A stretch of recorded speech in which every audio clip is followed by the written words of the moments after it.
Hello, friends, and welcome to Bottled and Bond, a discussion of the James Bond movies and lore alongside spirited companions. I am Mike Scott, and I have been watching James Bond movies for nearly 30 years, but have never really taken a deep dive into the history and lore of this film franchise. So alongside my friend Charlie, we're going to delve into each of the 25 Eon-produced movies. During this episode, we will be sampling and discussing a spirit or two that would pair nicely with the movie. Today we'll be talking about the sixth movie in the franchise, 1969's On Her Majesty's Secret Service. So find your cigarette case, prepare your favorite cocktail, shaken not stirred of course, and leave your hat at the door while we ponder this question. Sean who? This is episode 006, On Her Majesty's Secret Service.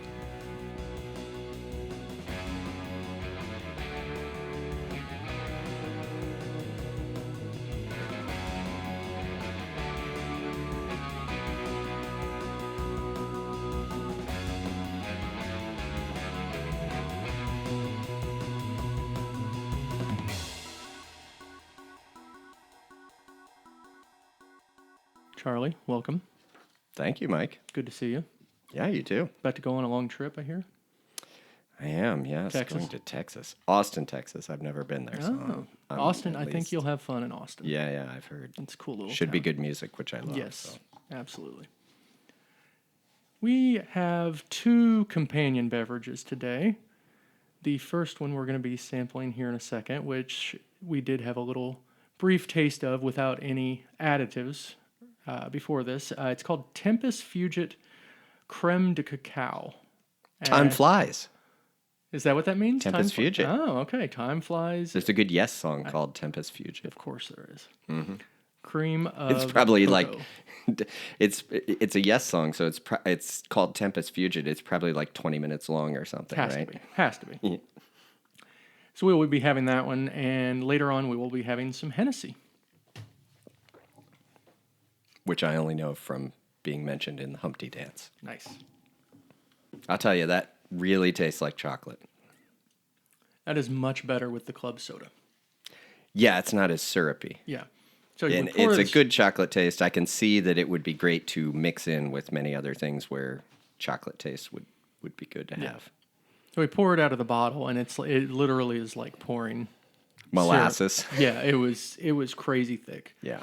Very, very sweet, but definitely a good chocolate flavor to it. Oh, yeah. It's a good choice. It's made in Switzerland. I wanted to try to find something that was made in Switzerland. So let's move on to errors and omissions. We had a perfect episode last week. We made no mistakes. It was wonderful. So why are we even doing this? I know. It can only go downhill. Right. I will say there were some editing mistakes that I made after the episode that it took me about 4 hours to fix. But nothing I can recall from the episode. A little bit of news. All of our fans can write in to point out the things that we got wrong that we didn't notice. Speaking of our fans, there's a mystery 5-star review on Apple Podcasts that I don't know that it's somebody we know. Oh my God. Which, I mean, if that person wants to come forward and identify themselves, we'll have you guest on on an episode, bonus obviously, episode, right? Yeah. Couple bits of news. Personal news: we hit 100 streams. So if you divide that out about the 20 times I listen to it, the 20 times you listen to it, and then the 10 times each all of our family members listen to, there's at least like 5 people in there that we don't know that may have listened to this. That's good to know. Yeah. But probably well into the future, like when future generations are using this as a real sign of these times, a touchstone. Yeah. Cultural touchstone. That's when the real popularity will be. Exactly. They announced a James Bond video game. It's called First Light, and it's an origin story. The guy looks like a young Bond. He's a known actor. I don't remember his name or anything, but I don't know if it's going to be my kind of game. It's action-y, so kind of like there's these games called Uncharted that you just kind of go around doing a lot of action kind of stuff. Not my kind of game. Fight people. Yeah, it's not a first-person game like GoldenEye was, but it'll be interesting. I'll probably still at least give it a try. Is it part of like the officially licensed franchise? Oh, yeah. And was there an origin story of James Bond that Ian Fleming wrote, or is this game just like a made up? It's made up. thing? Yeah, so far I haven't read any kind of like origin books. Yeah. Like obviously Casino Royale is the first book. Yeah. And he's fully fledged at Yeah, that point, pretty much. basically. Yeah. So Makes sense. we'll see. I think with Amazon, That wasn't a thing back in those Right. days. You know what I mean? Now it's a thing because people go, how can we make even more money off of these things? right. I think Amazon will probably do some sort of origin story for him. We'll see though. Okay, let's do the plot summary for On Her Majesty's Secret Service. After James Bond falls in love with Tracy, a suicidal countess, he strikes a deal with her father Draco to discover the location of Blofeld and to get $1 million, all in exchange for marrying Tracy. Bond and M devise a plan that sends Bond, disguised as a genealogist named Hilary Bray, to Blofeld's allergy research lab in Switzerland. Blofeld figures out that Hilary is really Bond, despite them surely having never met before. Yeah. So Bond has to beat a retreat on the slopes of the Alps. After dodging Irma Bunt, he eventually finds Tracy at a skating rink where she invites him to compete in a stock car race. After taking the checkered flag, they drive to a barn and avoid the bad weather. Bond and Tracy leave the barn for some skiing where they are chased by Blofeld and his henchmen. After they are taken down by an avalanche, Tracy is captured and Bond is presumed dead. 007 and Draco, sorry, I said Draco earlier because of Harry Potter. 007 and Draco invade Blofeld's lab to rescue Tracy and foil Blofeld's plot to destroy the world's food supply.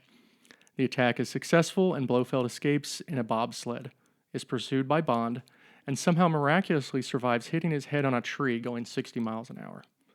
Bond gets back to Tracy, gets married, and drives off on his honeymoon. Now, 007 and his bride have all the time in the world, right? On Her Majesty's Secret Service. All right, I want to make a preemptive correction so we don't have to do it next week. Doesn't he offer him £1 million? I should have said bucks, and then it could have been. I believe he offers him £1 million. It is. It's £1 million. That's very heavy. I don't know what you would do with that. Exactly. Let's go to the cast. In case you didn't notice, there's a different James Bond. This is George Lazenby as James Bond. We have Diana Rigg as Tracy DiVincenzo. The great Telly Savalas as Blofeld. I'm now going to refer to him as Blowjack. That's a reference, kids, to a show that Telly Savalas did called Kojak. We have Gabriella Ferzetti as Draco. It's gonna be Draco and Draco this whole episode. I'm not even gonna try. One. Ilsa Steppett as Irma Bunt. Lois Maxwell as Miss Moneypenny. This is the 6th of 14 appearances for her. Bernard Lee as M. This is the 6th of 11 appearances for him. Desmond Llewellyn as Q. 4th of 17 appearances. Angela Scular as Ruby Bartlett, who is like the main girl at the lab. At the Allergy Institute. And we have Bernard Horsfall as Sean Campbell, who I will be referring to now on as Peter Frampton, the blonde-haired dude. Yes. You don't learn too much about that guy in the No, movie, he just kind of is there a couple times. Seemingly doing some part, but you don't really understand. Well, one part you know what he's doing. Right. Speaking of pronunciation, I already got corrected this morning. I was running, as I do on Saturdays. Yeah. And I said George Lazenby, and my English friend It's corrected Lazenby. me. Gavin corrected me that it's Lazenby. The crew for this one, directed by Peter Hunt. This is the only film he directed, although he did edit the first 4 Bond movies. Michael Reed as director of photography. John Glenn as the editor, not the astronaut. He directed 5 Bond movies later on. Oh, wow. And then we have Sid Kane as production designer. So all these names are new for the crew. Which, But still, Broccoli is in charge it's still of the movie. it's still the Broccoli's, yeah. Theme song, we have All the Time in the World, performed by the great Louis Armstrong. Music for that was by John Barry, so he's still around. Yeah, when you hear Louis Armstrong come in, like that voice, you can't miss it. Right. Lyrics were by Hal David for that one. Movie opened December 18th, 1969 in the US and the UK. Had a budget of $8 million, so it actually cost less than the last two, Thunderball and You Only Live Twice. You know, that's kind of surprising I know. considering like the various sets and the various like filming people skiing down mountains and all the stuff they had to do. Box office for this one, adjusted for inflation, it made $622.9 million worldwide, which is 16th among all the Bond movies. Which still, you think $622 million, that's a lot. I mean, these movies were always doing well. Yeah. It's much later on that some of them get that billion mark. Although I think some of the earlier ones actually hit the billion mark too when adjusted for inflation. Host history with the film. So this is an interesting one because I have definitely seen this one way more than you have. First time I watched it, prior to watching it, I had heard that it was considered underrated and really didn't get a great reception at the time, but it's one that's like grown to be thought of more highly. Yeah, and I saw it. I've only seen it 3 times now, 2 of which were for this important research for this podcast. But yeah, so I had seen it one time, which I didn't remember anything about the plot when I saw it this time. So it was almost as if I was seeing it for the first time. Yeah. And I will say, it just not having Sean Connery, it is a bit of a shock that it takes some time. I feel like the second time I watched it, I was able to concentrate more on the movie than the difference between the acting of Connery and Lazenby. Yeah. Well, with that, let's get into the movie. So we actually open, we get the gun barrel shot with Lazenby shooting. Then we open with him and Q at MI6. Q is not in this one very much. No, and I'm assuming they did this so that you would, because you're about to see a different guy playing Bond, so you'll still know it's a Bond Have film. some familiarity, yeah. Little bit of trivia. The plate on the outside of the building has a reflection, and there's a guy walking towards the building in the reflection. That's actually the director, Peter Hunt. So he did a Hitchcock and put himself in the movie. So they start off, Q is talking about some weird, what was it, like radioactive lint or something? Yeah, I know, right? I was trying to figure out how is this going to come into play in the story, and then, of course, it doesn't. I really think it was just an excuse to have the two of them at the beginning of the movie. And that goes on because they're trying to figure out where Bond is. They don't know where he's at. They have Moneypenny checking into it also, and nobody knows where he is. And then we cut to somebody driving an Aston Martin, but it's not the DB5. No. It is the DBS Vantage. Aston Martin DBS Vantage. Racing a Mercury Cougar. Did you know both of those before? Did you actually know the cars, or did you have to look it up? I could not recognize the Aston Martin, but the Mercury Cougar I recognized. I thought that was a Mustang at first before I read about it, but it kind of it kind of is. Yeah, right? it is. I mean, Mercury and Ford, it's Ford, so they made both cars and they were similar, but it was a cool looking car. Yeah, and a convertible. It was nice. Very cool. The Aston Martin definitely takes you into this is going to be a 70s Aston Martin versus, the DB5 still looks a bit old fashioned, and you can tell, but it doesn't have the kind of silhouette where you can tell, or the kind of grille like the DB5 did, where you could just see it and say, this is an Aston Martin. Yeah. Maybe if you were English and you saw them all the time. Right. Like your butler pulled yours around all the time, like all people living in England have. Yeah, I had no idea it was an Aston Martin before I, did the research. No, that one I had to look up. It was also very dark whenever he's in that car for the most part. Right. So these two cars are racing right along the side of the beach. This was one of the last scenes that they shot for the movie, but eventually we get to the Cougar stopped on the side of the road, and Tracy, played by Diana Rigg, gets out and starts walking into the ocean. And then we see, and all this time we're seeing little close-ups of the guy in the Aston Martin, but they're just showing like the bottom of his face, but he's got his cigarettes, and and all that. They really concentrate on that chin. You see that like cleft Yes. chin, right? And you're like, oh, look how manly his chin is. Yeah. So that's someone that's definitely not Sean Connery. He gets out of the car, rescues her from the water. Talk a little bit about George Lazenby. He was a model. He's Australian. He had never acted, and he'd only appeared in commercials for one product. And the product was called Fry's Chocolate Cream. It's pretty crazy that they just plucked this guy out of nowhere. I heard that I read that there was another guy that tried out, but he was only 23. A guy by the name of Timothy Dalton. Come on. Timothy Dalton, yep. He will be around later. Bond gets into a brawl with these attackers. Tracy jumps into his car, drives it back up to her car. I thought the fight scene looked fairly like a real fight. It looked pretty good. I thought they did a good job with that fight scene. Lazenby did all that stuff too. There, like you can see that there's not like a stunt guy doing the fighting. Yeah, he takes big swings at those guys, doesn't he? Yeah. So we have the fights. He puts them both down. Tracy gets away, and we get our first quip. This never happened to the other fella.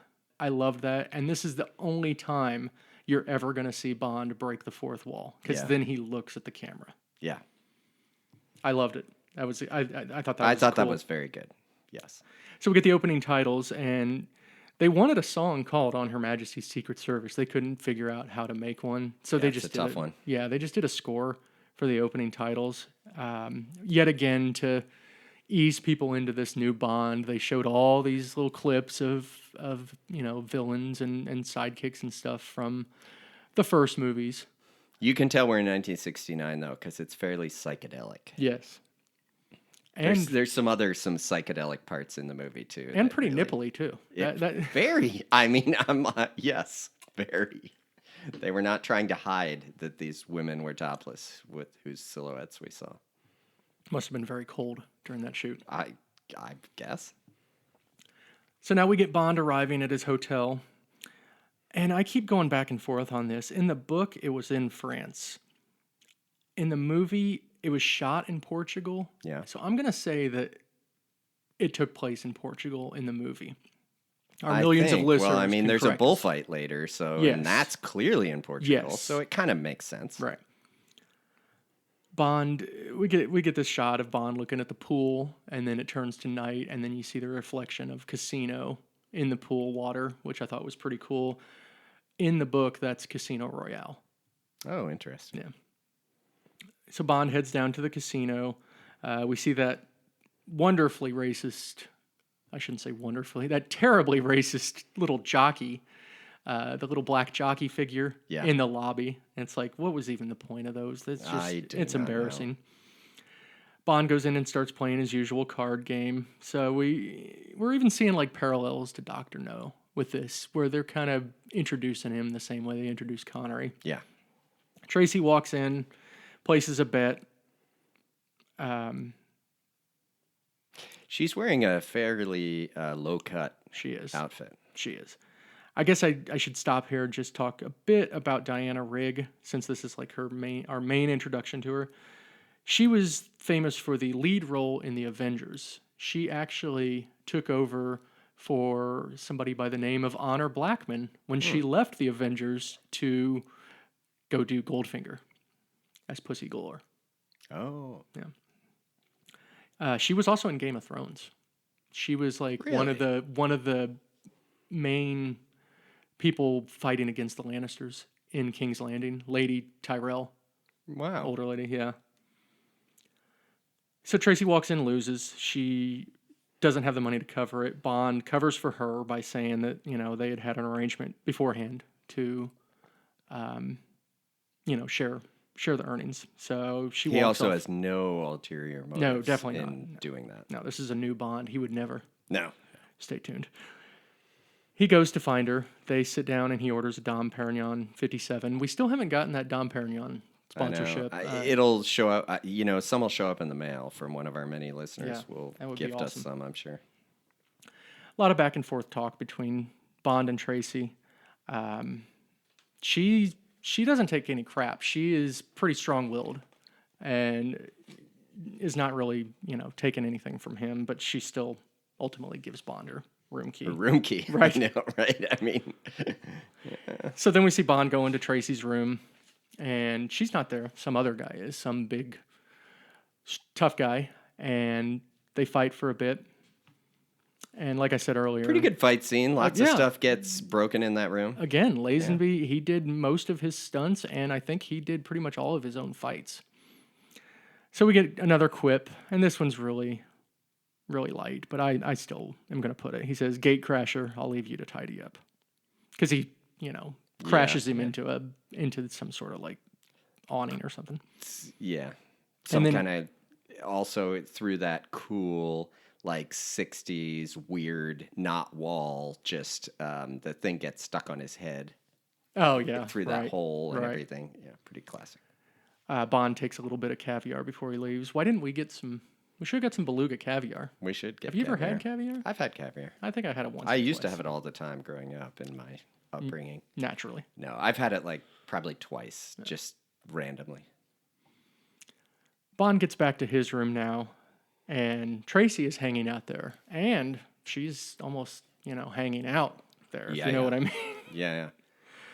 Wearing what my wife called the world's shortest robe. Yeah.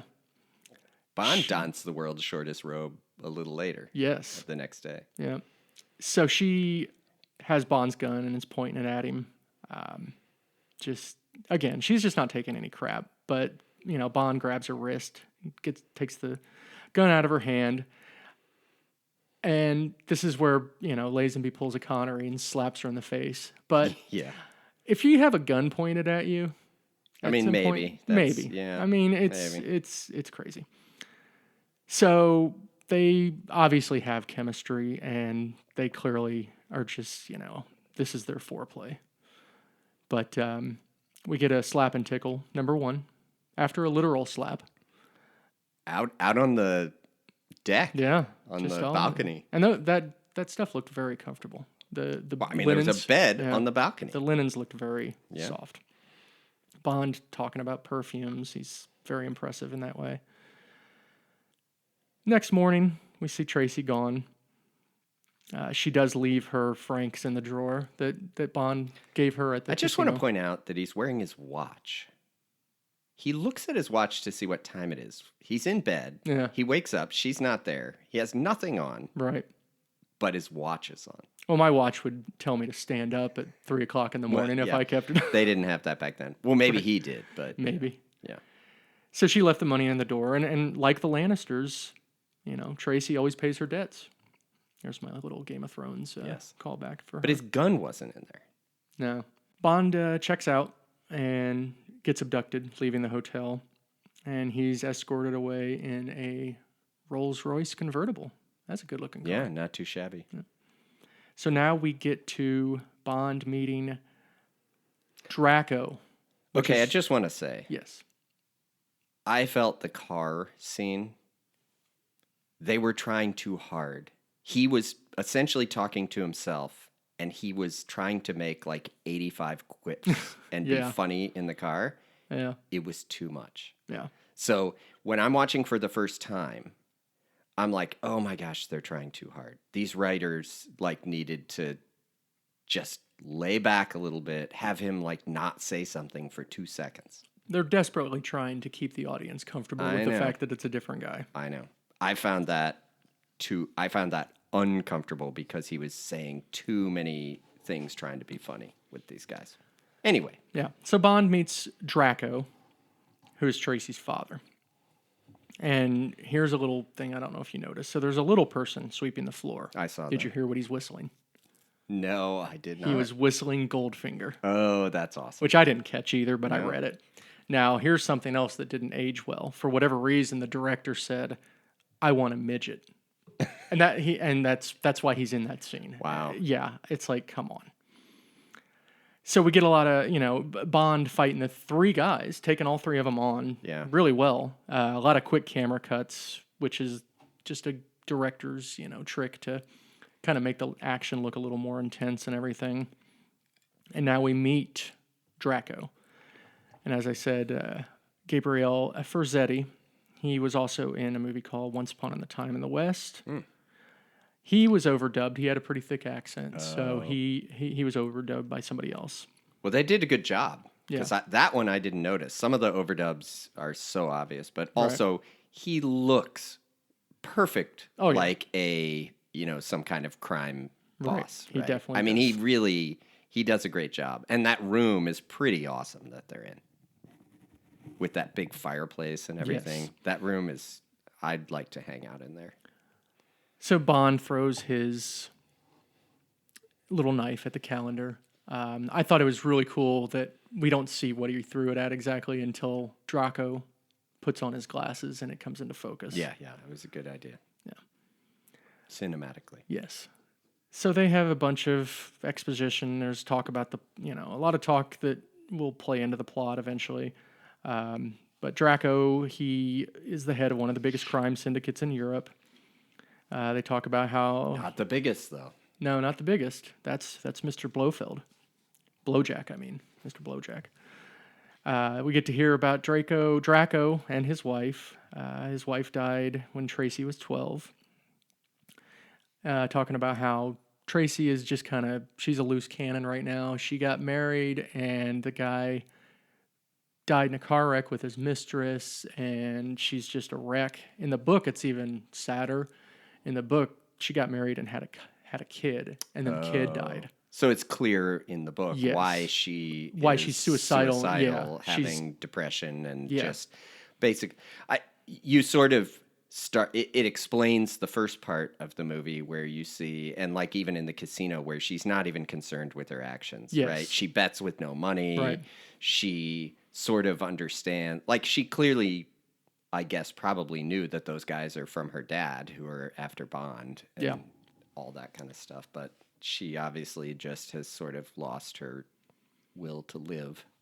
You can see we have a new Bond because he says that she should go see a psychiatrist, which is not something I think a Connery Bond would have said. Right. He would have said what the dad said, which was that she needs a man to dominate her. He doesn't even just say that. The next thing he says is, a man to make love to her enough to love you. I was like, I mean, Mike, you have a daughter. I don't see you saying these things to some guy. Well, I haven't formulated my crime syndicate yet either. Well, that's true. But most girls' fathers are not trying to basically pawn them off. No. Not. It is interesting he's pawning her off on, like, a secret agent. A good guy, clearly. Yeah, good guy. Yeah. Exactly. And he's a bad guy, but yeah. Although maybe it helps to have somebody on the inside of the good guy and he figures it'll turn him. But he clearly cares for his daughter, but obviously in a 1969 sort of way, not a... Oh, stay tuned for that, yeah. Mm-hmm. So they talk about the marriage contract, how he'll give Bond $1 million to marry her as the dowry. Pounds. My God. I gotta remember to write pounds. £1 million. Yeah, £1 million. And Bond dowry. said he doesn't even care about the money. Like, he just is more worried about her. Yeah. But he also wants information on where Blofeld is. Yeah. Now we have Bond going back to MI6. Has his little chatter with Moneypenny. George Lazenby claims that every time he did the hat on the rack, he made it every time. Wow. It's probably a stunt rack, though. Yeah, just talking about Lazenby. I mean, obviously, this is his only Bond appearance. Did he ever do anything else? He did various other things. He did some spoofs and stuff. But the thing with him was, like, he came in and was kind of arrogant. Yeah. I mean, in a way, in the way that, like, well, you're the next James Bond. I mean, of course you're going to kind of be like that. Yeah. And there's but at the same time, the people you're working with have made however many Bond films that have become very popular. So they're kind of important too. Right. And they have a history of success that kind of like they probably think, well, you should come in and do what we say because we're going to make you famous. Yeah, I think Cubby Broccoli said something to that effect later where it was like he should have just listened to the director. And they didn't get along great. I think some of the stuff was overblown between him and Diana Rigg not getting along. But ultimately, I mean, he decided before the movie was done that he wasn't going to be coming back. So it just didn't work for him. Well, I think he didn't. Yeah, I think just some of it, just that fame shooting that high that quick. Yeah. It would have been tough. So I don't think there's any bad guy. I mean, can you imagine if I became James Bond, how insufferable I would be? I mean, more insufferable. Yeah, exponentially more. Yeah, I know. But I can't really. I don't think there's a bad guy in this whole situation. I just think it's just something that it didn't work. Yeah. So he's with M and Q. Yeah, he's with M kicks him off the Blofeld case called Operation Bedlam because he hadn't gotten anywhere. Yeah, it's been 2 years. Bond leaves, asks Moneypenny to compose his resignation. This is the first time we get to see Bond's office. So Bond's sitting in his office. Yeah, I was like, he has an office? He does. He has an assistant that's in all the books. I want to say Angela Goodnight, I think is her name. There's an error in omissions. That's a great English last name. Yeah. I don't think she appears in any of the movies. So we get to see Bond referencing the earlier movies, like he's got Honey's knife. He had that watch with the strangler thing in it. The rebreather from Thunderball. Oh yeah. I mean, he just keeps those in the top drawer of his desk. That's what you can tell. His office is used for very important memos and things like that because he just has gadgets in the top drawer of his desk. It was pretty good though. Do you toast the Queen before you take a drink? Or the King now, I guess it would be. No, I mean, we fought a whole war over not having to do that. So we don't have to toast him, right? Bond, turns out that M accepts the letter, but Moneypenny typed up a letter that said, I'd like 2 weeks leave. And Bond thanks Moneypenny for that because he didn't really want to quit either. And then M thanks Moneypenny. He's probably, it's the old, I'm going to quit to prove how invaluable I am, and they'll fight to bring me back kind of thing. Right. And you can tell the minute it's accepted and he doesn't know she changed the letter, he's like, what? Wait a minute. That was Job supposed from to... Arrested Development. I've made a terrible mistake. Exactly. He wasn't supposed to accept it. He was supposed to say, okay, fine, I'll put you back on the case. Right. So they both thank Moneypenny. We now go to Portugal. So he goes on the case himself. Right. We go to Portugal. Tracy arrives at the estate, and we see the Aston Martin DBS already there. Interesting thing about bullfighting in Portugal, they do not kill the bulls. They just mess with them. It looked as if they were trying to be killed by the bulls. Yeah. Oh, that one where he's standing. Those guys were standing in front of him, and the bull charges him. Yeah. And he ends up between the two horns. But, I mean, you could be gored. Oh, yeah. If it's off by, that bull turns his head like an inch, and you'd be gored. Yeah. Still probably not the most politically correct thing to just mess with bulls either, right? But yeah. But at least they weren't killing him. Yes. Tracy learns about that marriage contract through Draco's girlfriend, mistress, companion, whatever you want to call her. The one that plays chess. Yeah, and the one and the one who tells Tracy that she should what did she say? To learn more about him, she should do some night school. Nice. So with her learning about the contract, she doesn't want to have anything to do with it. She tells her father to give Bond the information about Blofeld, no strings attached. And he finally relents, and Draco tells Bond that there's a lawyer in Switzerland that may have some more info. From there, we get Bond walking out to follow Tracy, and we get this nice romantic montage that we've never seen in a Bond movie before. I love the montage. I'd love to know the history of the montage in movies, but this seems like it would have been at the height of, the montage type thing. And was there a better use of that theme song than in that montage? I mean, that was perfect. Yeah.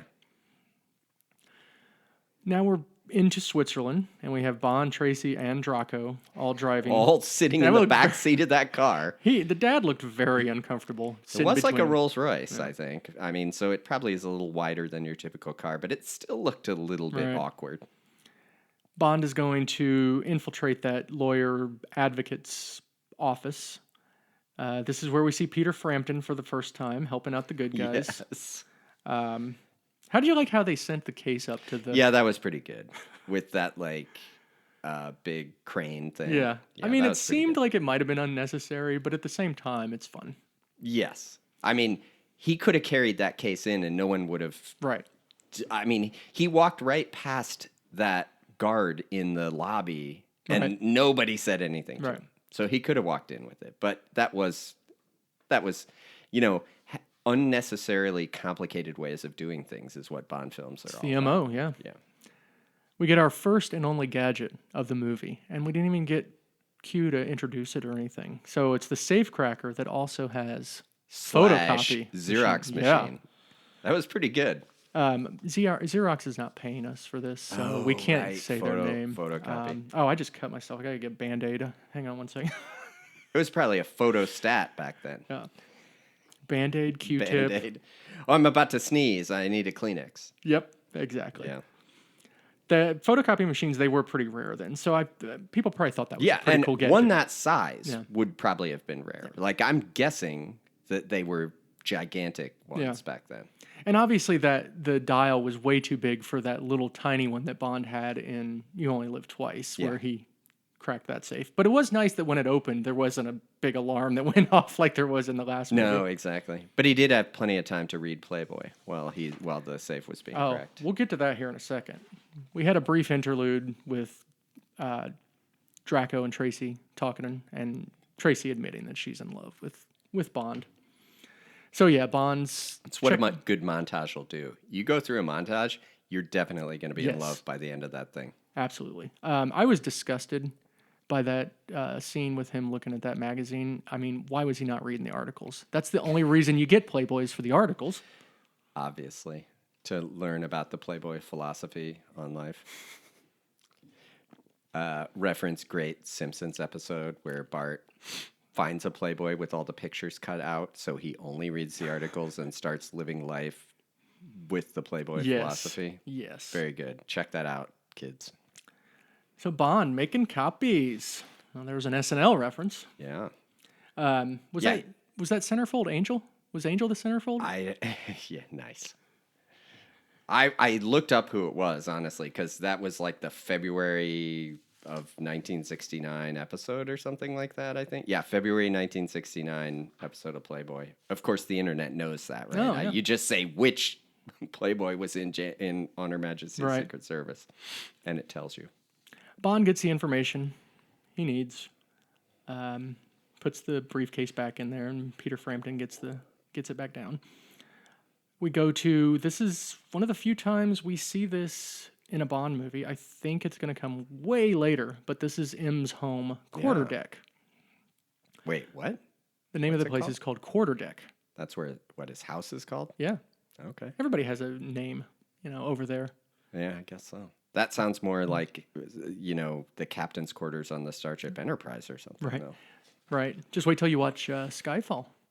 Okay. For the first time. He's tending to his flowers or something. M is putting some butterflies on display. And Bond comes in and makes some very intelligent remark about how small one of the butterflies was. And M just gives him this look. Like, oh, I thought you were just stupid, blunt object. I didn't know you knew lepidoptery, which is the study of butterflies and moths. Oh, okay. Bond gives him the info about Blofeld's location. There's some genealogical research that he's doing because Blofeld wants to be a count, and he's trying to... But not Blofeld, Blow something. Blowjack? Yeah. No, Bluchamp, I think. Whatever the name French is, he's got some fancy Count name. de Bluchamp. Yep. Bond puts the plan into effect by going to the College of Arms. We get to see Bond's coat of arms, and it includes the motto, "The world is not enough." The world is not enough. We'll see what we think about that movie in a few months. We've had several references in this movie to other... We had the Goldfinger theme. Mm-hmm. We had the gadgets in his office from other movies. Yeah. But this was for a future movie, so that was good. At the time, probably no one would have known unless... Is there a book, The World is Not Enough? No. No, There's okay, not. so There's they not. wouldn't know. So yeah. So maybe this was the it genesis probably was. of the name of the movie. Yeah. Oh, okay. We now meet Hilary Bray, who's played by a guy named George Baker. He later appeared in The Spy Who Loved Me as a different character. Oh. George Lazenby did try to imitate this guy's voice, Okay. but didn't sound right. So this is the first time Bond is overdubbed. So he's going to have he did it briefly in that scene talking to Bray, Okay. where he switched his accent to sound like him. But then when he goes, a little later, obviously that's not Lazenby speaking during those parts. That's an overdub of this actual guy that's here. He overdubbed that part. I thought he did too good a job of sounding like that guy. So they talk about, how they're going to he's going to be him. Yeah, and Bray's going to go off on he's going to go on vacation or whatever. Going to go look at castles or churches or something. Like that. That sounds thrilling. Stuff they have over there in England. Now we move to Switzerland. Peter Frampton is once again watching Bond. For who knows what reason. Right. I couldn't remember. I remember the first couple times I watched the movie, I always forgot about that guy. Because it's like, you expect him to do something, or something to come of it, or it was like I was thinking, was he a bad guy? Because I always forgot who he was. He's the guy who gave the briefcase. He's but then he never does anything useful after that, and you don't really understand his role. So Bond arrives as Hilary Bray, and we meet Irma Bunt. And he's wearing a great, very British thing that a heraldry guy would definitely wear. I don't know what that thing's called that he's wearing on top, but it's outstanding. Right. Irma Bunt, my wife thought that was Kleb, because there's some similarity when you first there. see her, yeah. Kleb from Russia with Love. But obviously she died. So they get in a sled, they're going to go up I liked that sleigh they were in, and they put like that animal skin on their legs because it's cold out. Looked nice. And the Peter Frampton guy follows in a Volkswagen Beetle. He just speeds up that ramp, man. And every single car in that whole place has skis on the back, which obviously it's a ski resort. But I mean, that was interesting. I was going to ask, do you think the Beetles handle well in the snow? No. Yeah, it seemed, it's got rear-wheel drive. Yeah. I mean, there weren't front-wheel drive cars back then, so I doubt it does. The one thing it's got going for it is its tires are very narrow. Okay. So those probably stick down in the snow better, you know what I mean? Because more pounds per square inch, okay, that makes sense. versus wide tires, which would just ride on top of the snow. But no, I don't know. But he does speed up that ramp. He does slide a little bit, I noticed. Right. Because I notice useless things about cars. Bond ends up at a helicopter with Irma Bunt, and they're going to go up to Blofeld's headquarters, which is called Piz Gloria. He does a good job of pretending he's scared in the helicopter, which you can't imagine he actually is. They arrive at Piz Gloria. But she asks him, doesn't she ask him whether he skis? And he says, "I'm not a sporting man, even though I'm at my best." I noticed that both times I watched it, and I'm like, I don't really, my best, maybe he meant an age where he should be a sporting man. Maybe that's what it was. Maybe that I don't know, but that was quite a line. They get to Piz Gloria.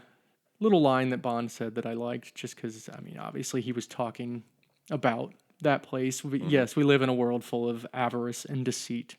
Yes, Blofeld. I like that line. Feel sorry for that henchman that's at reception at this private place. Why would it need a reception desk? I know. Oh, I know why. Because it's foreshadowing something later. They'll need it eventually. Yeah. We get some more excellent accommodations. They give him the usual comforts. Yeah. As Blofeld says. Yeah. When she calls him on the phone, give him the usual comforts. You got to love these villain headquarters and stuff. They go all out. That was all shot. All the interior stuff was shot at Pinewood. That's the thing about all these Bond movies is that they shoot most of the stuff on location. So it's really cool that you're in Switzerland seeing him walking around Switzerland and stuff. Yeah. But inside, I'm sure it's much cheaper. Oh, yeah. And you can do the lighting and you can stand and have places for the cameras and all that. But yeah. He does go into his room and he checks approximately 5 places for bugs. Right. I'm sure I guess in that day and age, maybe there were, like today, you probably couldn't check enough because you could stuff is it could be anywhere. miniaturized. Yeah. But he definitely goes in and checks like 5 places to see if bugs are in there. But he must not have anything with him because did you notice when he gets there, she tells the reception guy he's got 5 minutes and then they have to be in the room, I assume, to look through the bags and make sure there was nothing in there. Bond gets changed to go to dinner.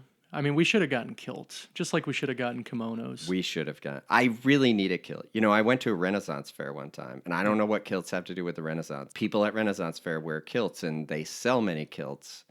And I thought to myself, it would be cool to have a kilt, but it would just collect dust in my closet. Just don't go groundskeeper Willie with the kilt. Yes. There's our second Simpsons reference of the day. It's kind of like buying a cowboy hat. I think I'm in a place where cowboy hats are, and I think that would be cool. And then I think, when I get home, I would have approximately one time every 2 years that I could wear this cowboy hat unironically. What's funny is you could wear it for our next episode. That takes place in Las Vegas. Oh, see, I don't even remember. I'll probably remember when I see it. But this is nice because I see these things I haven't seen in a long time. But he's great in the kilt. We're having dinner. A bunch of ladies are there. Now, it's very interesting. In the book, all those women were just British. It was all British focused. Okay. In the movie, very diverse. From everywhere. Yeah, you got like Scandinavian. You know what we could have had? He asked for malt whiskey with branch water, and we could have had that. Yeah. But we don't want to take the easy way out. I got to go find complicated stuff made in Switzerland. I know. The women. So we got like a Scandinavian. There is a British woman. There's somebody looked like they were maybe from like India area. And the room they were in, and the way they were dressed, and the way they were all lounging around looked so 60s. You just couldn't even. I mean, it was as 60s as 60s get. One of those women was hanging out too. Yeah. So we have the dinner. Everybody. Sitting at those really nice. I want throne-like chairs like that. The super high back. They looked like they were awesome looking. Yeah. Each of the women all talked about all their allergies and how Blofeld cured them. I'm gonna have something to say about that eventually. But okay. Keep going. We get Hilary Bray doing an excellent job of not being James Bond by being a total wet blanket discussing the heraldry and everything. Yes. But that'll change very soon. So shooting the scene, well, we'll talk about it first. So Ruby, the curly-haired, blonde British woman, sits next to him. And she reaches out down under his kilt. Under the kilt. And that's probably why he's wearing the kilt. Hilary Bray probably wouldn't have worn a kilt for that, Yeah. But they have to do this so she can write a rune number on his leg. But apparently in lipstick. In lipstick. In one of the takes, they like taped a large sausage to his leg just to freak her out. And she said it was hilarious. I listened to a lot of her on the audio commentary. They had a lot of interview stuff with her. She seems just like a really cool lady. We get quip number 3. Yes. Just a slight stiffness coming on. Yes. ... When they ask in the shoulder if he's okay. Yeah. Kids don't look that up till you're old enough. They're all old enough now, the freaking internet. I know. So Bond now gets to go meet Blofeld. They've never met before, so apparently. And he gets to go through like the catacombs of a Super Mario game. Like a Super Mario Castle underground. Yes. Yeah. Nice. And then he goes through some weird like Star Trek style like I don't know what it was, bacteria thing room into there before he can talk to Blofeld. Right. Blofeld, who he's clearly never met before except in the last movie. Well, I mean, they don't recognize. They both look totally different from the last movie, so that's why they didn't recognize each other. We see some henchmen scientists mixing chemicals and stuff, doing sciencey stuff. Wonder if they're paid a lot more. You think the henchmen working in that lab are paid more than... I would assume so, because they're scientific henchmen. Yes. I mean, Blofeld, he's not a villain, clearly. He's just a benevolent leader that's developing cures for allergies. There's no way he's got like an ulterior motive or anything with that. No, except the weird part, okay, we'll get into it now. Okay. Is he actually curing them of their allergies? The one girl says she used to be allergic to chicken, and now she can eat chicken. Like, do you think he was actually curing them of their allergies and preparing them to kill the entire human race? It's a very good question. I would tend to say that it's more of a placebo effect kind of thing, maybe. But then why, in your hypnosis time, which we'll get to, would you waste your time saying all those things about allergies? Right. I really want to know, was he curing allergies? Yeah. If so, I mean, even bad guys do good things, I guess. Except then Bond blows it all up, right. and now we still have allergies because he blew that place up. Right. Bond's back in his suite. It's always a good idea to take like a piece of metal to check to see if something's, electrified or something. I know. Checking his door. Automatic doors, of course. I mean, we're always going to have automatic doors in Bond movies. Yes. Only these you can't get out from the inside. And these doors, they're automatic for the people. Wow. Yeah, that was a stretch, but I had to throw in an REM reference, right? Yep. So we get into Ruby's room. We get Slap and Tickle number 2 with Ruby. I don't quite understand the line, but when he drops his kilt and she says, "It's true." Because if you remember earlier, they were talking about balls. They were talking about balls, and they were talking about how Bond has about 4 golden balls. 4 golden balls in his coat of arms. Yes. And he said the name of whatever they're called. Yes. And they asked what that was. And yes, I really didn't quite understand. I mean, maybe he has 4 balls. Anything is possible. And she can apparently tell at a distance. I guess you'd see that would take up some room. We get the Slap and Tickle, and then she has to do her psychedelic subliminal message. That was the most 60s super thing. Psychedelic. Oh my gosh. The ceiling was filled with the colored lights. Yeah. How'd you like that the Blofeld doing the tapes, like that huge console of tapes? I loved all those tape decks. It looks just like our just setup. like 100 tape players. Yeah. Yes. That's our setup for this. I mean, I have 100 different definitely. tapes. I got to stop them and put a new tape in. But he can't have a henchman to play the tapes. He's got to personally be in there switching tapes into each little tape machine. But that's the thing, Mike. He's got a separate one for each person that has their own allergy stuff on it. Is he curing allergies? Otherwise, if you're just training him to kill people, you could have the same tape for all of them and you wouldn't have to have 45 tape decks. Yeah. See, I mean, he would still, if this movie were made today, he would still be a villain, but he would just be the head of a pharmaceutical company. Yeah. Right. Because he would just make so much money curing the allergies. It would be a much more boring movie, though, but yes. Yeah, it would be a little too realistic. Bond is now back in his room, where we have another young lady visiting. This one, her name is Nancy, so we get Slap and Tickle number 3. I just want to point out, it has not been very long. Twice in one night. I mean... This never happened to the other fella. Right. I mean, yeah. He is James Bond, though, I guess. Could you imagine? They just stretch the movie out another 10, 15 minutes, and he beds all of them in one night. Right. We are once again back in the Swiss village with Peter Frampton. Now he just wanted someone to show him the way. Wow. Because he's trying to get up the mountain. Yeah, yeah. That's a song, kids. Show Me the Way is a Peter Frampton song. It's not as funny when I have to explain it to them. No. But they won't get it otherwise. Our 7 listeners. We now have some back and forth between up at the Piz Gloria and Campbell. I'll say his real name. His name's Campbell, Peter Frampton guy, making his way up the mountain. So up at Piz Gloria, they're doing some curling. Another thing I'd like to do sometime. That does look fun. It's like my favorite Winter Olympic sport. You know, it explained why when they land the helicopter, when he first gets up there, they roll out this really long mat for him to walk on. And I'm like, why do they need to do that? But then clearly it's ice. Right. So they need it so they don't slip and kill themselves. It's a good thing it wasn't on there later. We'll see that. It was really, I would like to curl and just see what it's like. It looks fun. Bond mentions that his stiffness is gone for the time being. Yeah. And then he's got his whole schedule of his Slap and Tickle for that evening, where he's doing it on the hour, every hour. Yeah, I guess. Bond's back inside. He's starting his Slap and Tickle schedule.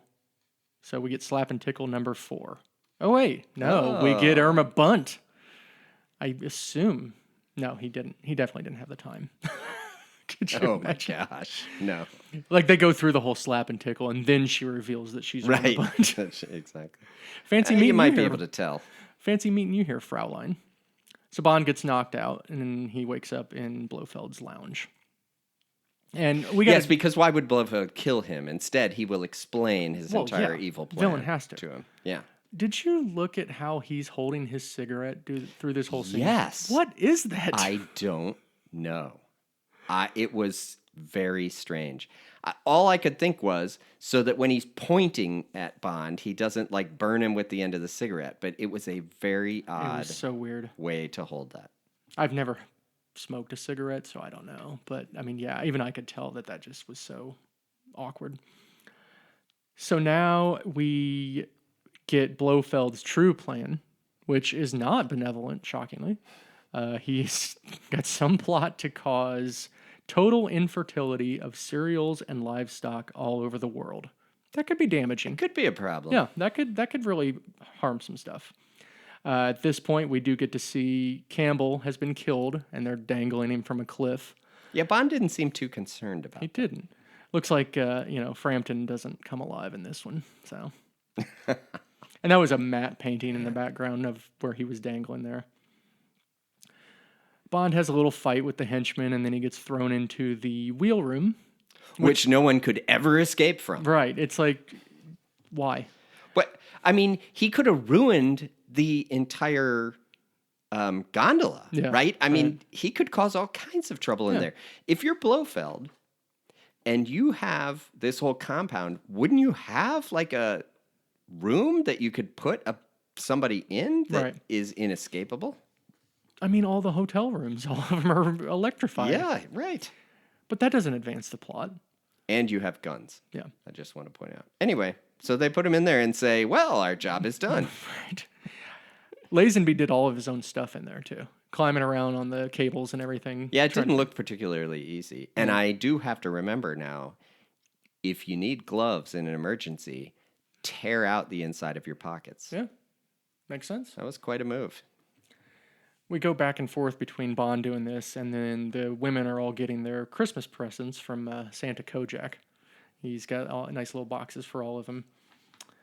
They then get... He doesn't come down there or anything to see him. Yeah, it's like some makeup sets and some sort of spray that they're not allowed to use yet until they're told to. And a makeup set with a radio in the compact, Yes, with the compact and with the radio, yeah. The women, they're all drugged then to get their final instructions from Blofeld. Then we go to Bond outside of the room, and this is a stuntman doing this stuff. There was one stuntman that was cast to do this, and then he didn't. He was kind of scared to do it, so there was another guy that did it instead. That guy was really excited about it because he said like climbing on stuff like that is like his favorite stunt work to do. The part where he's like on the gondola cable, yes, and the gondola's coming toward him. Yes, it looked relatively terrifying. Yes, that's Richard Graydon was the name of that stuntman. Bond gets back inside, sees all the women are drugged, and then this is when the women actually open all their gifts with that, the compact with the beacon in it and everything. Bond now is plotting his escape. For some reason, we see this weird art on the wall, like a plaque of nails. We're going to call it Chekhov's plaque of nails. Yes. We have that receptionist who had no purpose in this story other than to get into a fight right here with Bond, so Bond could knock him out. Puts him in the closet. This is not quip-worthy because it's so stupid, but I wrote it down anyway. Maybe you should have been gift wrapped. Boom. They really went hard on the quips. They were trying too hard with the quips. Yeah. Like I said, like in the car, they were just trying too hard when they wrote it. We get our first of 4 lengthy chase scenes in this movie, and this one's on skis. So the expert for this was a German ski champion named Willy Bogler, and I saw some brief video. Like, it was cool. Like, the guy was like facing backwards, going down the hill, shooting up at him with the camera and stuff. Very, very cool work on that.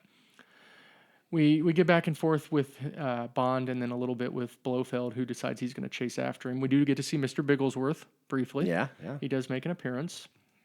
The blue screen work was not great. It was okay, but it was not great. No, I think it's hard to do a ski chase blue screen. Yeah, but with the actor. The skiing is outstanding. Yes. Then he gets on really one good. ski. Yeah, it is really cool. Well, it is a good thing. Like, I don't know if you've ever snow skied before, Mike. Definitely. But those ski boots are like hard plastic ski boots. Like, so I just imagine him going into the room with all the ski equipment and like looking to find the ski boots that are his right size and going through, because when you go like rent skis, you got to go and try the boots on and find them. And then later when he steals another guy's skis, fortunately his boots fit right in. Continuity But issue. the skiing is outstanding. Yeah, it is and really the cool. visuals of where they were in Switzerland was really, really, those looked like very, very difficult places to ski, and it was very good skiing. Right. You get a lot of back and forth, just going down the hill, and then Bond is off the skis and takes a shot at one of the guys who goes over the cliff.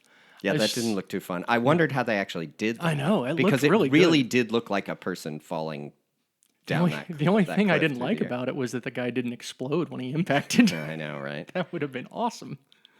But it looked like it would hurt at the end of that. Bond arrives back at the town and gets into this room where there's a bunch of bells. And they did this scene just because the guy saw, one of the crew members found this room. He's like, we have to shoot in here. It was pretty good. It was. All Gotta the have bells more. are Gotta have ringing. more cowbell. Yeah. It like messed up my speaker. Like when we were watching it downstairs, it like caused one of them to crackle Those because were of how some loud it was. big bells in there. So we got Irma Bunt tracking Bond. We got a polar bear attack by some random guy in a polar bear suit. What was? They kept showing that I guy. know. They're showing like people at the ice skating and at the place. They're just trying to make it really frenetic situation, I guess. 60s, man. And then out of nowhere, Tracy skates up to Bond. Diana Rigg, she couldn't skate, so they did have a double for her for that little part. And this is where Bond and Tracy escape in the Cougar. The second of 4 lengthy chase scenes. Bond gets in a phone booth. So before the chase scene starts, Bond is in the phone booth. He's trying to contact, his London office or whatever. It was interesting that to contact them, he's still, like in that day and age, he still has to go to a phone booth to call. Like he doesn't have some secret way to contact them or anything. Yeah. I mean, he should have put on his glasses while he was in the phone booth, and when he came out, they wouldn't have recognized him. Exactly. So he also should have had tights on. Yes. He had to have tights on when he came out. Yeah. So he gets back in the Cougar, and they are trying to escape Irma Bunt and the henchmen, and they join a stock car race because why not? There was lots of kissing during the car chase. When he kept kissing her cheek. Her. Yeah, I saw that. So I need you to tell me each and every car that was in that stock car. Oh my gosh, no. But that was a pretty good ice race. Yes. And that was just like a field in. that they flooded and then it froze. So they had to shoot it all at night because it kept melting in the morning. Yeah. Diana Rigg actually did do some of the driving while they were on that track. Nice. So just that would be kind of fun, I would think. It was a cool scene. And then it was funny though, the guy that flipped over, they had a shot of him when he was flipped over, and it was clearly it had to just be the film upside down. It was most definitely just the film upside down. Did you notice Bond's little quip? Looks like we hit rush hour. I don't remember that one. Nice. They tried too hard. I'm just saying. We have this insane car explosion that looks like it almost got a stuntman when the stuntman playing Irma Bunt when they got out of the car. But I mean, of course, it would blow up all to hell. At this point, Bond and Tracy escape. They find this barn where they're going to hole up for the night. And Bond decides to propose to Tracy then and there. So we get a little more slap and tickle after there's some good quips there there's a quip there. I thought maybe your hole up for the night was a quip. Nice. Yeah, that was good. You can tell they really like each other and all that kind of stuff. And yeah. He said something like they're gonna make a New Year's resolution for no slap and tickle until they get married, and he's like, well, it's not New Year's yet. Yeah. So now it's the next morning. We get ski time part 2. This is the third of 4 lengthy chase scenes in this movie. The bloodiest scene yet. He talked about getting married though while they were in that barn. Yeah. Yeah, he proposed to her. Yeah, I know. Yeah. And you're like, James Bond? Right. Of all people? They're going down the hill, and the henchman... How'd you like the henchman going into the snow thrower and then coming out with the blood and everything? That was pretty good. With quite possibly the worst quip of the movie. He had lots of guts. I know. So bad. They tried too hard. It's like, these quips are catching on. People like these. Let's do like 50 of them, and maybe 3 of them will be good. Right. Really cool filming of this, though. So the overhead shots for this scene, I actually saw the video of this. It's a guy in a harness under a helicopter with a camera. Wow. It was really cool looking. Yeah, once again, the skiing is very good. Yeah. So Blofeld decides to cause an avalanche. I think he should have just yelled Ricola. Nice. And that scene, I still am not 100% sure how they did that. They said what they did. Like, there's scenes where the avalanche is coming and you see the guys figures. Skiing, which they couldn't have done because those people would be killed. Yes. And they said that they were painted on, but it's like, did they paint them on each frame and animate it? I'm not sure. Maybe that's what it was. I don't know, but I wondered that whole avalanche scene. I kept wondering how they did any of that part. It gets to them. They're Bond and Tracy are stopped. Bond is thankfully it only buries them right on the surface instead of what it could have done, which is bury them deep down and they would be dead. So Tracy's captured. They presume Bond is dead, just like the Indiana Pacers. They just always presume that they're dead. Wow, that joke's not going to age well. No. Bond is now back at MI6, talking with M about Blofeld's plan. And very briefly, they showed, while Bond's looking out the window, they showed Tracy being taken in the reflection of the window, which is something they'd never done in a movie in a Bond movie before. Really? Yeah.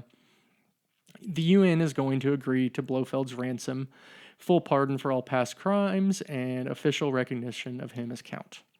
Only because they don't want that biological warfare to sterilize everything. Yeah. Bond says he can get him, but he gets shut down by M, so Bond calls in a favor. And he ends up with Draco on helicopters going to Peace Gloria. So we get a back and forth between them on the helicopters and Tracy and Blofeld on Peace Gloria. And Tracy's giving Blofeld a lot of sass. Draco's giving the flight control a lot of sass. And they say, Draco says that they're like taking blood plasma to victims of some sort of disaster. Some flood in Italy. Right. And that they have the press on board. But anyway, the helicopters get there and there's an assault on Peace Gloria. There is something in this that I have never noticed that my wife noticed when we watched it.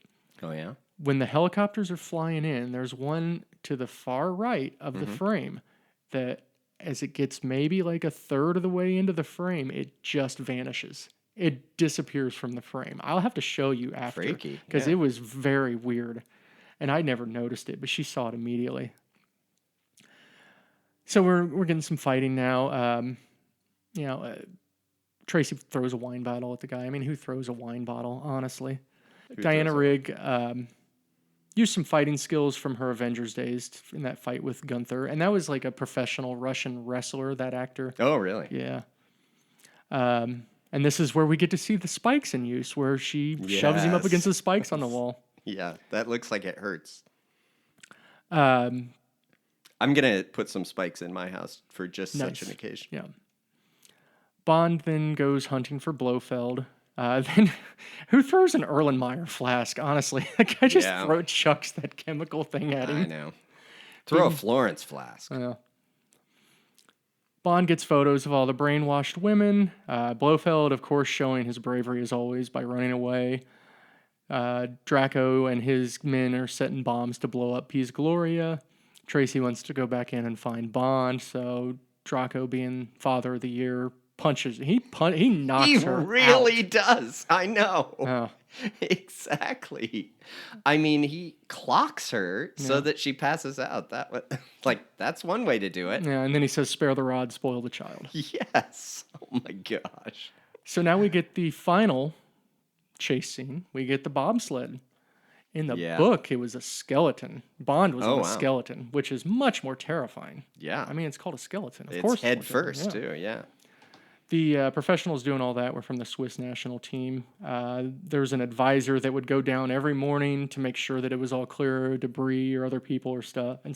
But one morning he went down and didn't tell anybody he was down there, and they did the shot, and like the bobsled, it barely missed him. Like, it hit him, but it didn't hurt him bad. And I guess it was 60 miles an hour, going 60 miles an hour. I've always wanted to ride one of those. Yeah. Although a more modern one that has sides on it, like those looked pretty terrifying. Yes. No Jamaicans were harmed during the filming of these scenes. You're trying to match the number of quips from the movie. So we get a fight back and forth between Blofeld and Bond. Blofeld, presumably, it looked like he got rid of Bond by knocking him out of his sled with the grenade, but somehow Bond gets to him and jumps in his. Know. So they fight back and forth, and then Bond shoves Blofeld up in the air, and I mean, 60 miles an hour. How do you not die from that? No, immediately? I mean, you would definitely die. And then hitting any stationary object, your body at 60 miles an hour. Yeah. I don't, even if it wasn't his neck in the Y of that tree, I think you would be dead. Yes. But also, that was must have been the longest bobsled course of all time. It takes a while for them to get down there. They probably clearly shot multiple times going down and everything, but it was definitely suspenseful. Yes. And we get quip number 5. He's branched off. Yes.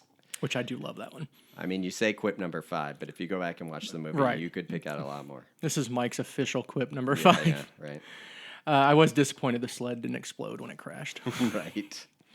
And from there, Bond gets down there, and he's in the snow, and up comes Beethoven, or maybe Cujo. One of those two. Yes, one of those two.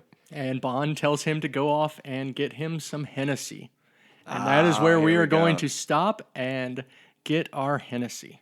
So Cujo rescues Bond. Bond tells him to go get him some Hennessy, the good stuff. So we are having Hennessy Very Special Cognac. Very special. Yes. Oh. So the cognac and brandy, really, from my very limited research I did, cognac is just brandy that's made in a very specific area in France. So this is French. Kind of like champagne is and made sparkling in wine. champagne. Yes, exactly. So, cheers. Cheers. It's tasty. It's pretty strong. Yeah, it is. I mean, what is it? It's like... But not punishingly distilled wine. So it's basically, they just keep distilling the wine to get more alcohol into it. Yeah. It's 40% alcohol. Okay. Yeah. Yeah, it's good. I like it. I actually have a monogrammed brandy snifter. I know, pretty that fancy. My wife got me for Christmas one year. And it comes with this little platform where you put one of those little candles underneath it, and it heats it while it's on its side, so it gets all of it heated, and then you're supposed to drink it that way. It's really nice at Christmas time. Interesting. Yeah. So Bond saved the day. Blofeld is, gone. We'll see if he's dead or not. Oh, this is the last movie, right? So he's dead. Yeah. We get to the wedding. Bond gets married. Bond and Tracy are now married. It's hard to believe. Mr. and Mrs. James Bond. But, I mean, she really does. I mean, I like her as a character, right? She seems like they seem like they're actually good for each other. Moneypenny's sad she'll never rob the cradle with this much younger version of 007. Yeah, she definitely looks very, very forlorn the entire wedding. Lois Maxwell is about 10 years older than George Lazenby. Lazenby was 30 or hadn't even turned 30 yet when they were filming this movie. So he's actually younger than Connery was in Dr. No. Oh, okay. Q giving some nice comments, like kind of almost fatherly kind of support. Has he quit being a spy at this point? Or are you allowed to be married and still be a spy? And I think, in the book, it felt like, no, he didn't quit. Okay. He's still going to do it, and Tracy's just going to support him in that. And yeah, they explain a little more of that. So I don't think necessarily you'd say he quit. Okay. I did think it was interesting that M is not upset with him for blowing up the institute after he told him not to blow up the allergy institute. Right. Our allergies might be cured Yeah. by now, Mike. Yep. But wouldn't be the first time we've taken an evil person's idea and turned it into something good later. yeah. But anyway, yeah, so everyone is happy except Yeah. So now we have Bond and Tracy driving away in the DBS. Just swerving around in the mountains. Yeah. And they pull over to get all the crap off the car because somebody was making fun of him about it. And then all of a sudden there's a drive-by shooting. Irma Bunt with a machine gun just shoots at Bond and Tracy in the car. And not cool. Bond is pissed, and he gets in the car and says, "It's Blofeld," and goes to pursue him. But then we see Tracy has been killed. She was shot in the head. And this whole scene, this was all like identical to the book. Okay. It was like perfectly in line with it. Cop comes up and talks to her, and I think that Lazenby gets knocked for his acting and stuff. I thought he was outstanding in this scene where he's holding her and he's talking about everything, talking about, oh, she's just resting. And they have all the time in the world. Yeah, we have all the time in the world. And that's it. Maybe they should have taken a boat. I'd say. I did not love the sad ending of the movie. Really? I mean, I know you would think that I would like things as terrible as they can be, but I don't know. I wanted him to be happy. I wanted her to be happy. Yeah. I liked her character. I was sad when she died. I guess that makes it somewhat effective. Right. But I didn't like it because I thought she was good. Yeah. I mean, I can only imagine people going to see that and not having not read the book. Because the book came out like 5 years before. Yeah. If they'd never read the book and then they saw that at the end, Bond getting married, and then B, her immediately getting killed. I mean, she's super depressed. She falls in love with Bond. He falls in love with her, which she doesn't actually think is going to happen. Yeah. And then she dies. Yeah. And I don't think I mentioned that Blofeld was driving the car in his neck brace. Oh, was he? Yeah. I don't even remember noticing. Yeah, Blofeld was driving the car with a neck brace, and Irma Bunt had the. I guess clearly then she was in on the whole thing because you don't. Yeah. I guess you kind of know when they're up in the ski resort, but also she's just trying to kind of taking care of those girls most of the time. So. Yes. So some trivialities with this one. So that Piz Gloria, the lab, that opened as a restaurant after filming because it had that rotating. Yeah, wouldn't that be an awesome place to go there? Yeah, like the rotating room. Yeah. This is so obscure. I just said I did this for you. The Aston Martin DBS ICI paint code is P031-TW-21900. So I actually did. Wait, can I write that down? Say that again. P031-TW-21900. Okay, all right. I love that color of that car. Actually, it's like a greenish. Was interesting. Yeah, it was a. Yeah, I mean, it's one of those 70s paint colors that you never see anymore. You know what I mean? Yeah. But I did like it. I want to mention this just because me and my wife have been rewatching The West Wing, which may be my favorite TV show of all time. There's an episode where they actually mention this movie. It's one of the characters, Charlie. His favorite movie is On Her Majesty's Secret Service. Okay. The president, played by Martin Sheen, he's a real, smarty pants guy. Has like a Nobel Prize in economics and stuff, and so he's talking about the shaken not stirred thing, and he says, you stir the drink so as not to chip the ice. James Bond is ordering a weak martini and being snooty about it. And then he later refers to this movie as a wimp-ass Bond movie. I mean, there's the same amount of alcohol in it, whether the ice chips or not. True. Very true. I mean, come on. Yes.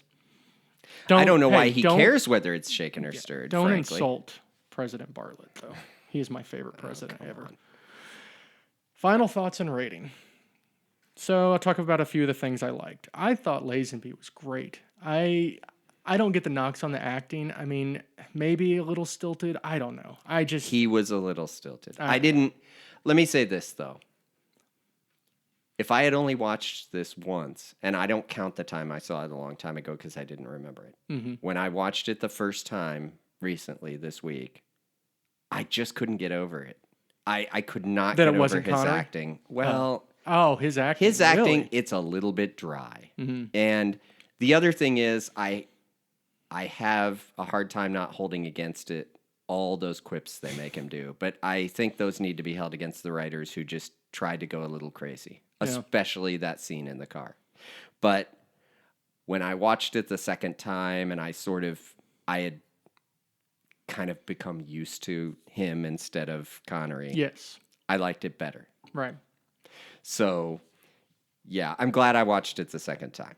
Because it is good, and the scenery's terrific and all that. He's not the best actor of all time, but he's okay. I liked the quips. I know they're stupid. I know there's too many of them, but I'm a dad joke guy. I know. You're not a dad joke guy. There's some good ones. I'm a dad joke guy. There are some good ones, but the ones he does in the car where they're just no one else is even saying anything was just too much. The other thing I liked, I mean, the ending, that's one of the best endings. I mean, that's a movie ending. I know it is, but I just don't like her being killed because I liked her. It's just, it's difficult, right? Yeah. It's worse than Romeo and Juliet. Right. Spoiler alert. One thing I didn't like, I thought that they could have, the chase, there was 4 chase scenes. I mean, this movie is 2 hours and 22 minutes. While I don't care that it was 2 hours and 22 minutes, I think that, maybe it would have been a little more well received if they'd have kept it around 2 hours. Yeah, you could have cut some of it out. Definitely. Now, having skied, I did enjoy those ski scenes, but they do go on maybe longer than they need to. Mm-hmm. And yeah, but it was good. When I watched the second time, I concentrated more on the skiing because I kind of knew where the story was going, and the skiing was just great.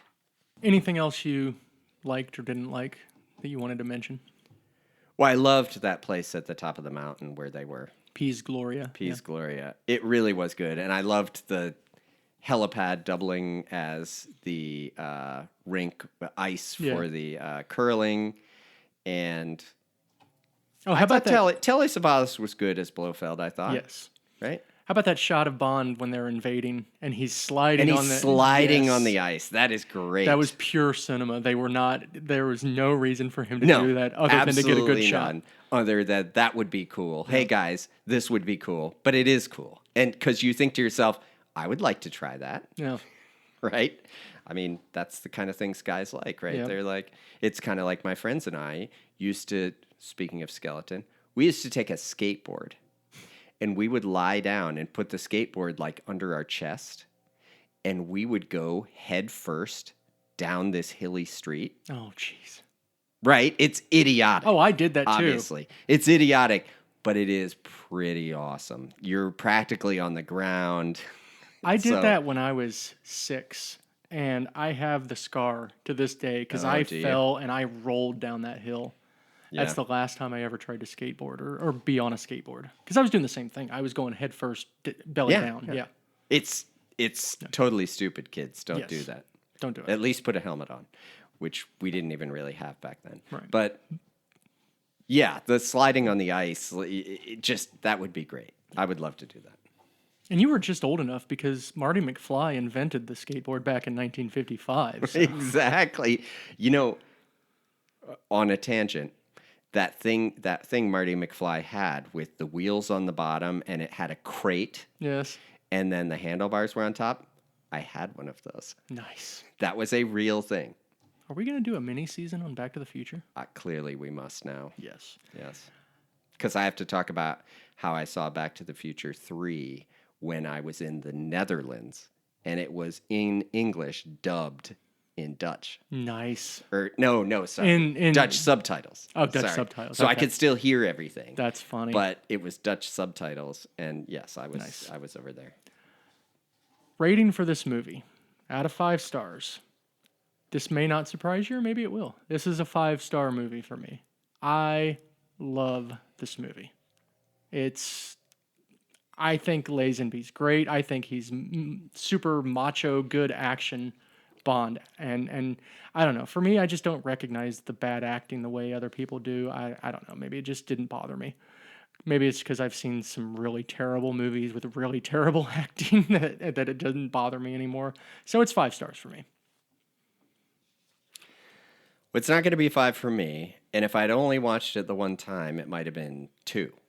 Wow. I struggle, and maybe it's the difference in our age. I feel like this is one where people who are younger, and to them it's an underrated Bond film. Mm-hmm. But to people who were more closer to being around at the time, now granted, I was only 2 in 1969. Yeah.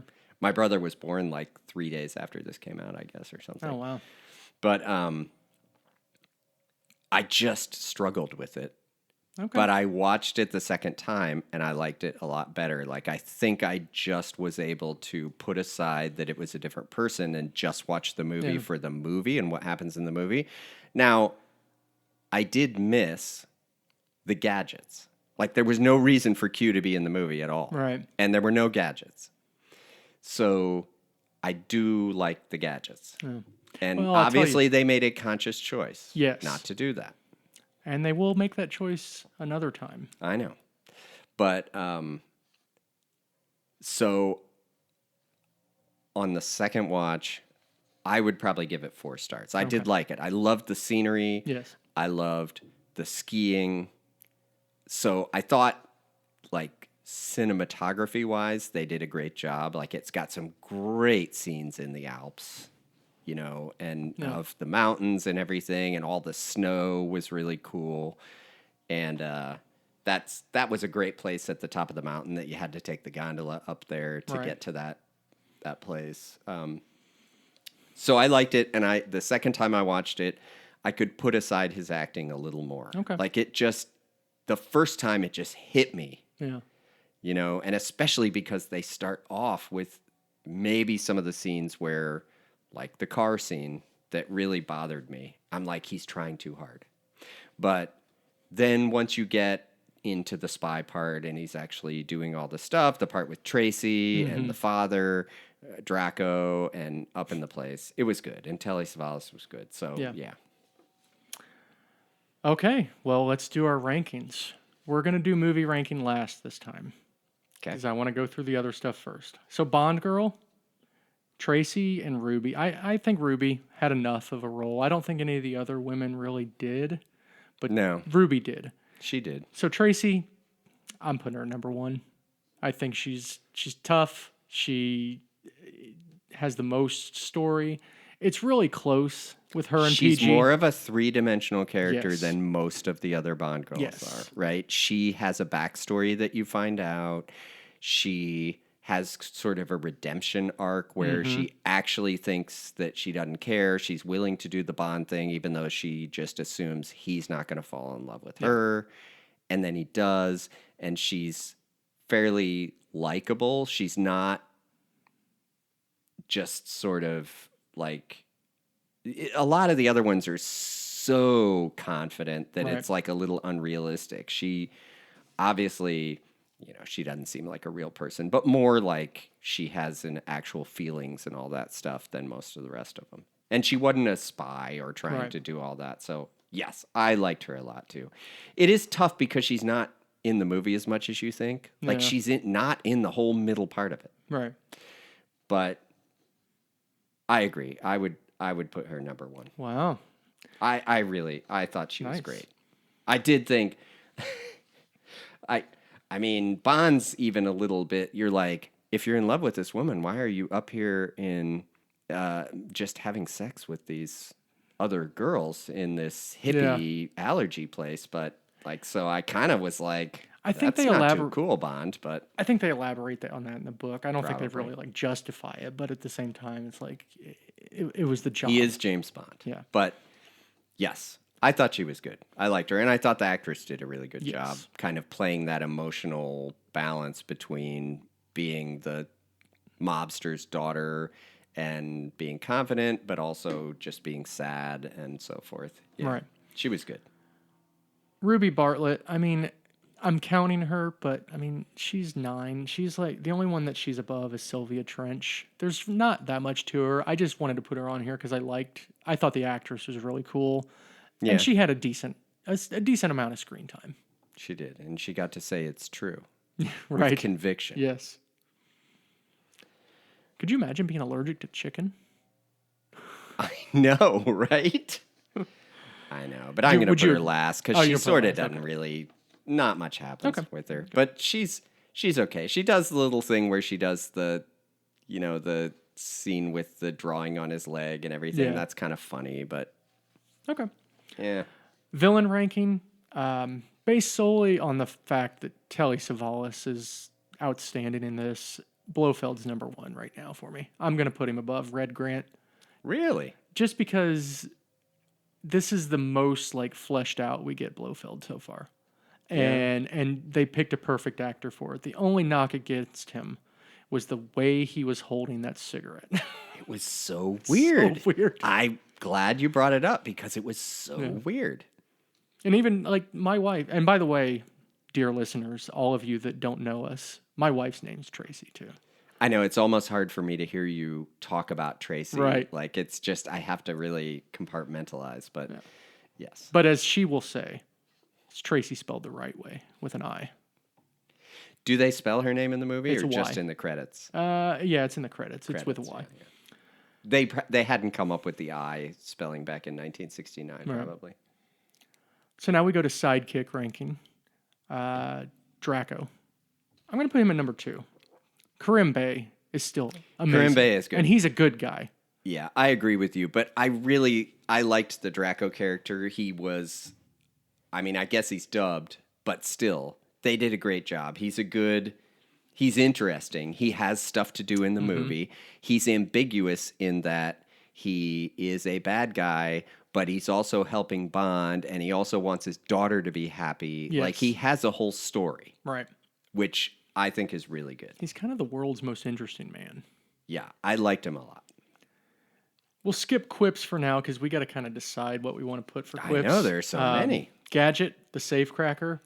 It's cool, but it's 5th. It's below. There's also been another safecracker already. The Xerox machine, I guess you could sort of count, but it's a real thing. It's not. Yeah.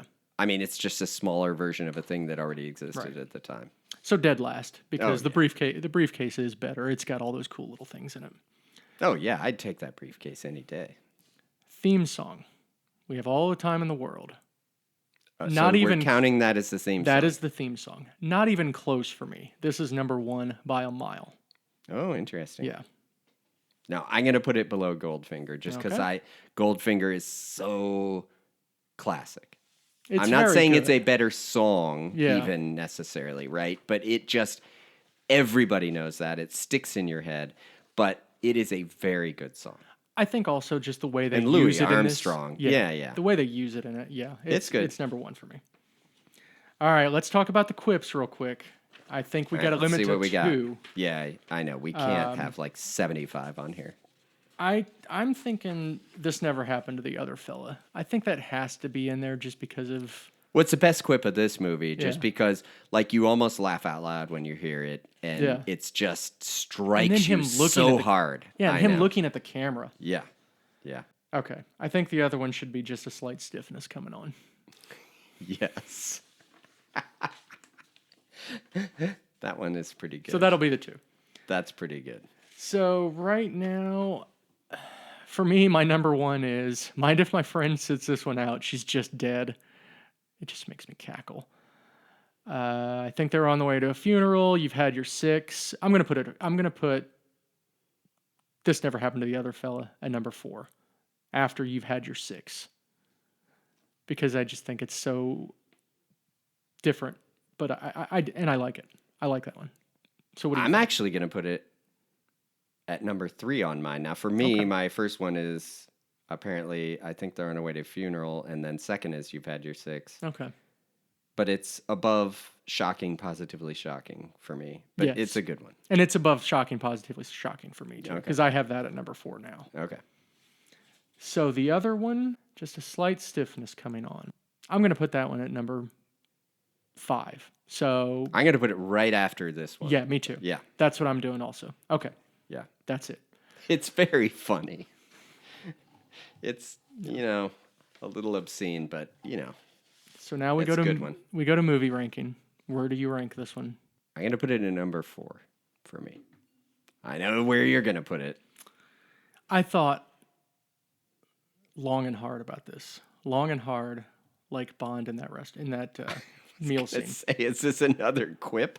And it's like, as a Bond movie, is this really number 1 for me? As a movie, like if we're not looking at these as Bond movies, it's a definite number 1 of the ones we've seen so far. I think everything they did in it was so cinematic. The cinematic part is really good. Yeah. And then I thought about it in terms of Bond movies, and I'm like, I have to tell my truth. It's number 1. It is my favorite Bond movie so far. So, yeah.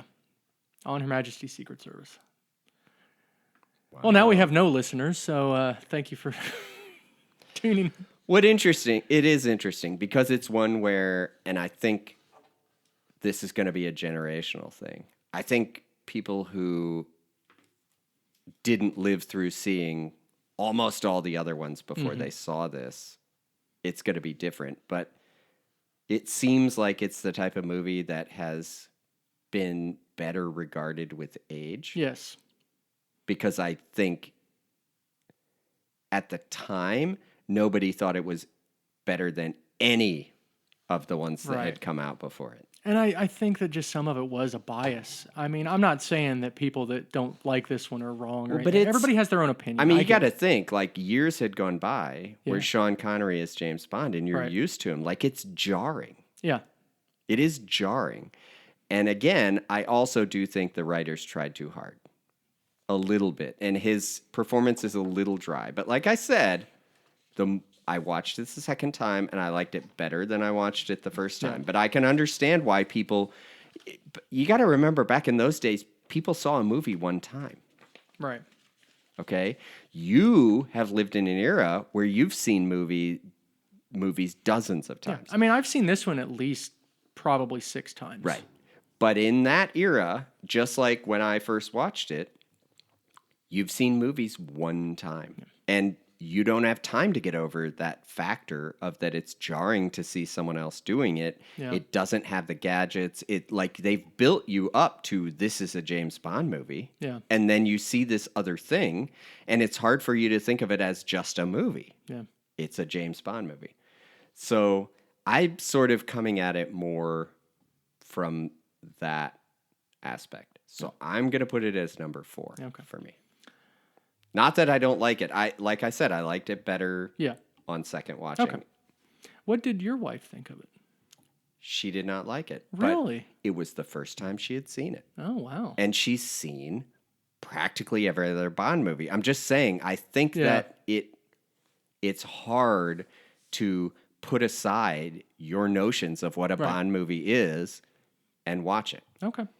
I get it. One last thing, our slap and tickle count is up to 14, and our Bond in a boat count remains at 4. And honestly, I think there weren't any boats anywhere close to this, but I enjoyed the different setting of the skiing and Portugal. Yep. Right? Those were nice changes. Yep. Well, that's going to do it. Our next episode is episode 007. Oh, boy. And it's Diamonds Are Forever. I'll keep my opinions to myself for now. But I can think of the song going through my head, though. Yeah.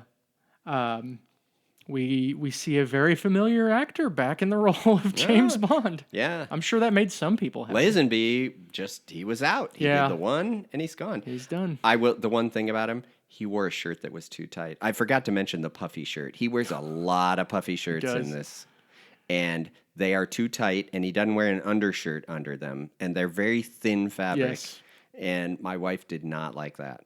Well, at least he had the body for it. He did. You know what Connery would have looked like? I know. I mean, I get it, right? He had a physique, right? Yeah. He was pretty svelte, and so he could wear that tiny shirt. Yeah. But did they really need to do that? Okay, we'll see you all next time for Diamonds Are Forever. Thank you, Charlie. Thank you. We hope you enjoyed this episode of Bottled in Bond. If you'd like to send us a message, you can do so at bottledinbondpod@gmail.com. Till your next briefing, pour yourself a drink, light a smoke, and find yourself a spirited companion. Goodbye.